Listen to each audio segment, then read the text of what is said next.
Here we go. All right, this is Dave Kirschen from EDF Upper East Side, and today we're going to talk about belts for training. So the first point I like to go over is what type of belt should you get, because there's quite a few on the market. There's vinyl, neoprene, leather, there's different shapes. So here's my opinion on shape.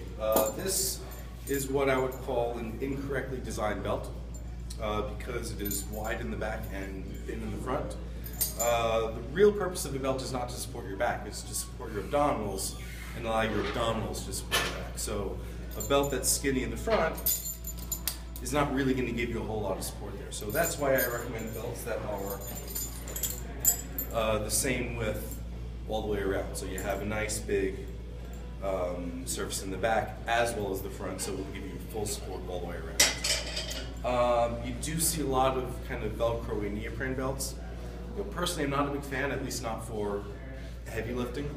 The reason is, well, it's a couple. One, the material has a little bit too much flex in it for me.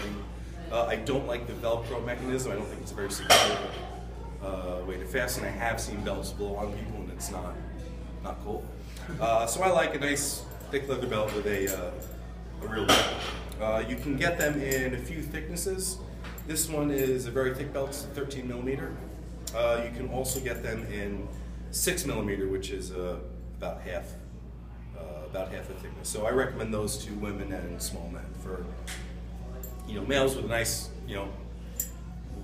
strong waist, I go with the thick belt. So as far as how to put it on, the belt is generally going to go fairly low on the belly.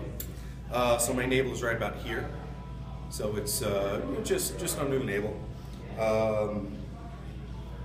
Some people do wear the belt a little bit hard to support more of the thoracic spine. I prefer it, and most of them just prefer it lower. Too low would be if the belt interferes with the hip. So if you're going down to start a deadlift or a clean and you feel the belt wedging in your hip, that means your belt's too low. You need to raise it just a little bit.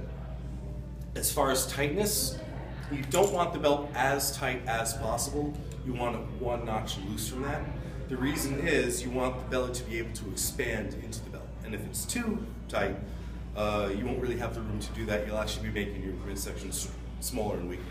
So, like I said, about one notch loose from the tight as you can get it. Especially with a thicker leather belt, tightening it on the fly can be a little bit tough.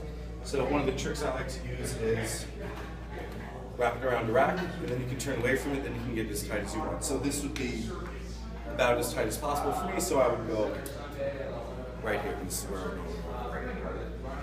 As far as when to put a belt on, CrossFit I'm completely unqualified to say, so I'll just talk about the power lifts. Common recommendation is about maybe get your belt on at about 60 to 80% of your max. Since I and some of the people that compete in powerlifting, we get our belts on earlier than that. So I'll usually have my belt on at about 225, 315, for example, in the squat, even if I'm going up to 800 that day. I like getting my belt early because wearing your belt during the lift, even a light warm-up set, allows you to practice using it. So one of the things I'm dialing in as I'm warming up is I'm practicing my technique for the whole lift.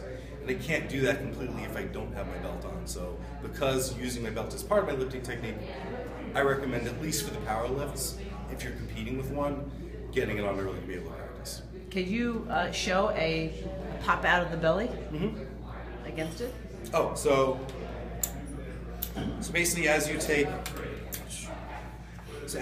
a breath at the start of the lift, you're going to expand your belly out into the belt. So rather than pulling your abdominals in, you're going to blow them out like that. And that's how you use a belt. Thank you, Dave.